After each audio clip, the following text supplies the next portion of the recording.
नमस्कार विद्यार्थी मित्रांनो, पुन्हा एकदा तुमचं संतोष गांधीले या युट्यूब चॅनलवर सहर्ष स्वागत.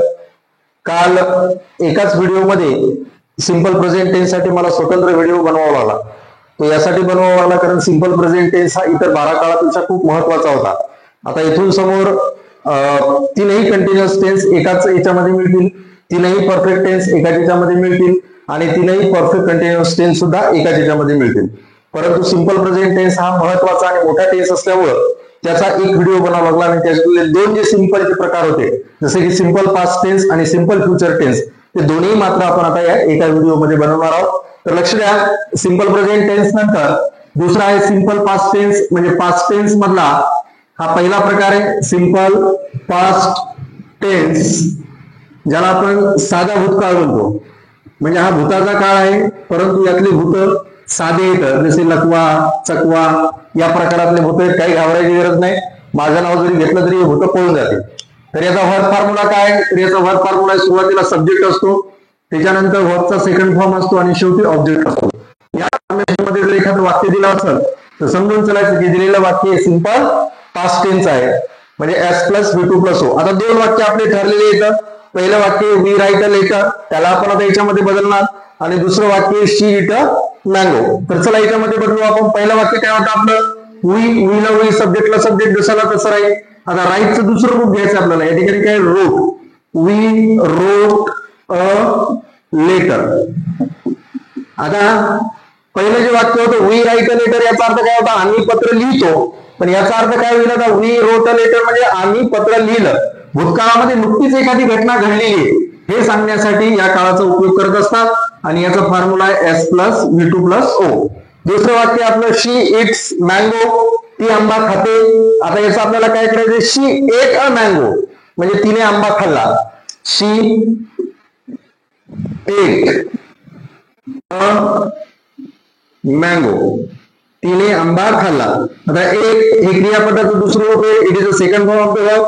शी is a subject and a mango is a object. S + V2 + O. या फॉर्मेशन मध्ये जर कुठलंही वाक्य जर तुम्हाला दिसलं तर 100% समजायचं की दिलेल्या वाक्यामध्ये सिंपल पास्ट टेन्स आहे, अर्थात साधा भूतकाळ आहे. साधा भूतकाळ म्हणजे काय कळालं मग? सर्वसाधारणपणे भूतकाळात नुकत्याच होऊन गेलेल्या ज्या काही घटना असतात अशा घटना वापरण्यासाठी ज्याचा उपयोग केला जातो त्याला सिंपल पास्ट टेन्स म्हणतात. सिंपल मधला दुसरा जो प्रकार आहे सिंपल फ्युचर टेन्स. आता सिंपल फ्युचर टेन्स म्हणजे काय? साधा भविष्यकाळ. भविष्यकाळामध्ये सर्वसाधारणपणे घडणाऱ्या घटनांचा काळ म्हणजे साधा भविष्यकाळ. मी असं करेन, तसं करेन, मी उद्या गावाला जाईन, मी जेवण करेन, मी अभ्यास करेन, म्हणजे अंतिम घटना ती घडली नाही, पण काही क्षणामध्ये किंवा नियमानं नेहमी अशा जर घटना घडत असतील तर त्याच्यासाठी सिंपल फ्युचर टेन्स किंवा साधा भविष्यकाळ वापरत असतात. याचा वर्ब फॉर्म्युला आहे सब्जेक्ट प्लस शाल किंवा विल, त्याच्यानंतर क्रियापदाचं पहिलं रूप आणि शेवटी ऑब्जेक्ट आहे. या फॉर्मेशन मध्ये जर वाक्य असेल तर जनरली त्याला सिंपल फ्युचर टेन्स मध्ये दोन पर्याय आहेत, एक शाल आणि दुसरा विल. कुठल्या सब्जेक्टच्या समोर शाल वापरायचं आणि कुठल्या सब्जेक्टच्या समोर विल वापरायचं. जनरली आय किंवा वी जर असलं तर शाल वापरावे, अनादर टायमाला काय वापरावे? विल वापरावे. परंतु हल्ली काय झालेलं आहे? सगळे लोक विलच वापरतात. कशामुळे वापरतात? कारण विल जर वापरलं तर त्याच्यामध्ये खात्री जास्त असते, मात्र शाल जर वापरलं तर त्याच्यामध्ये खात्री कशी असते? कमी असते. त्याच्यामुळे जास्त खात्रीचं जर वाक्य सांगायचं असेल तर शाल. म्हणजे एखाद्या माणसाला जर समजा तुम्हाला चाट द्यायची असेल तर काय वापरायचं? शाल. मात्र जर चाट द्यायची नसेल तर अशा वेळेस काय वापरायचं? विल वापरायचं. म्हणजे समजा तुम्ही एखाद्याला शाल म्हणून जर काय आश्वासन दिलं 100% त्याला चाट बसणार म्हणजे बसणार, परंतु विल जर म्हटलं तर मात्र चाट बसणे शक्य नाही. हेच वाक्य आपल्याला बदलायचे. पहिलं वाक्य वी रोट अ लेटर, याला बदलायचं आपल्याला वाक्य कुठले असू द्या. तुम्हाला दोन प्रकारच्या सूचना येत असतात, एक change the sentence into another tense म्हणजे एखादा काळ दुसऱ्या काळामध्ये बदलायचा, किंवा आयडेंटिफाय द टेन्स, काळ ओळखायचा असतो. तर चला या वाक्यामध्ये आपल्याला सब्जेक्टला सब्जेक्ट आहे, पहिला सब्जेक्ट वी, वीला विल जशाला तसं घेऊ. आता सांगितलं मी तुम्हाला शाल किंवा विल वापरा. जनरली आय आणि वी जर असेल तर शाल वापरा, वी शाल. त्याच्यानंतर क्रियापदाचं दुसरं रूप घ्यायचं पहिलं रूप. आता हे रोड दुसरं रूप आहे. पहिलं रूप काय याचं?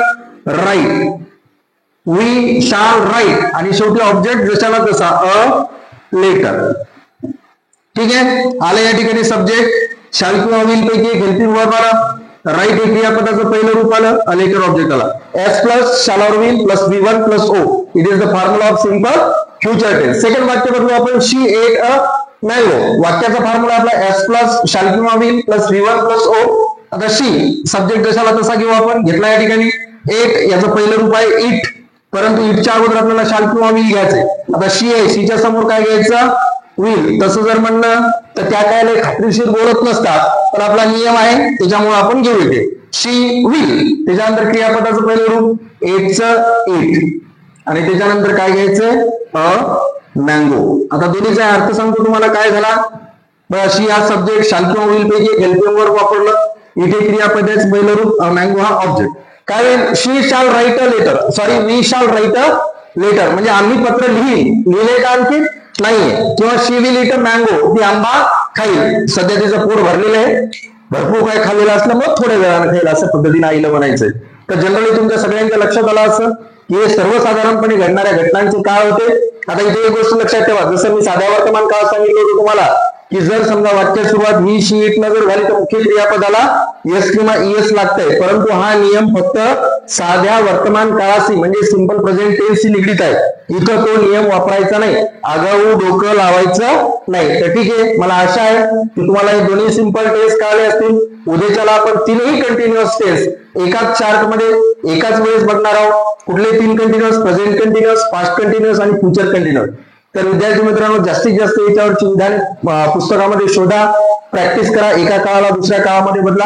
नक्कीच तुम्हाला काळ नावाच्या प्रकारामध्ये कुठल्याही प्रकारची अडचण येणार नाही. धन्यवाद.